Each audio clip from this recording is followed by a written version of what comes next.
咁啊，而家就嚟到呢個維也納呢個市中心啦。咁啊，基本上維也納嚟維也納旅遊嘅大部分景點都係去呢邊㗎啦，喺我右手邊呢邊。不過家陣就差唔多傍晚啦。我哋又奔波咗一日，就要揾啲嘢食下先。呢邊啲建築都好靚下。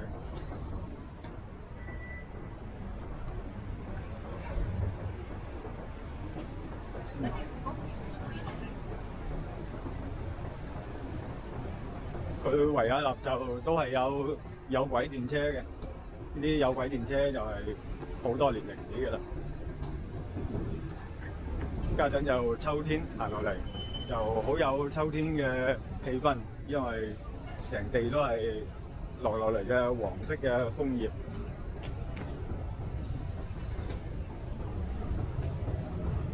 係咁。咁啊，行到嚟呢度有間當地嘅教堂，係一間天主教堂。咁啊，用佢奧地利當地嘅語言寫嘅，我唔知叫做咩教堂。都好高，好有特色，係用紅磚細嘅紅磚咁嚟到砌上去嘅，可以砌到咁高，幾交關嘅。呢間就係佢嘅天主教堂，好大間嘅。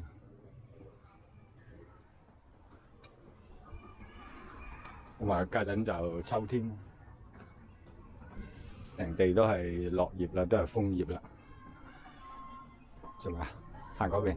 哦。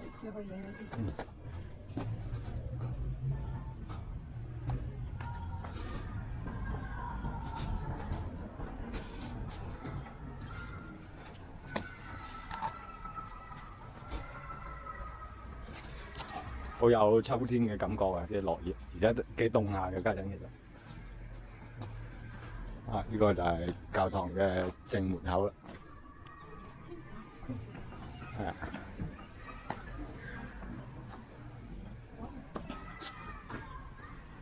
點行到啫嗰度？咁啊，今次我哋嘅目的地就係呢間餐廳啦。呢間餐廳係食自助餐嘅，中餐。咁啊，唔貴嘅，性價比比較高嘅。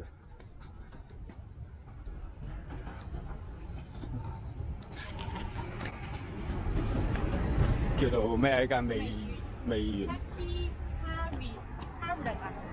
我唔識讀。咁啊，嚟到呢間自助餐啦，就14歐一位，咁啊就要另外就要買杯飲料，飲料最平嘅就3蚊左右啦。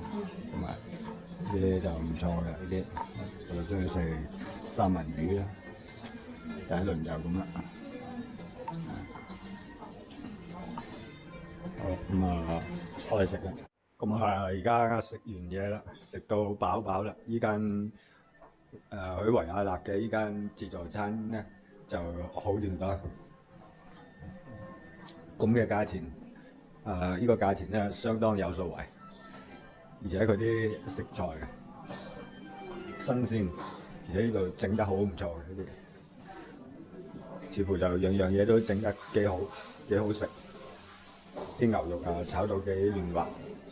啲蝦又新鮮，仲有雪糕，嘅。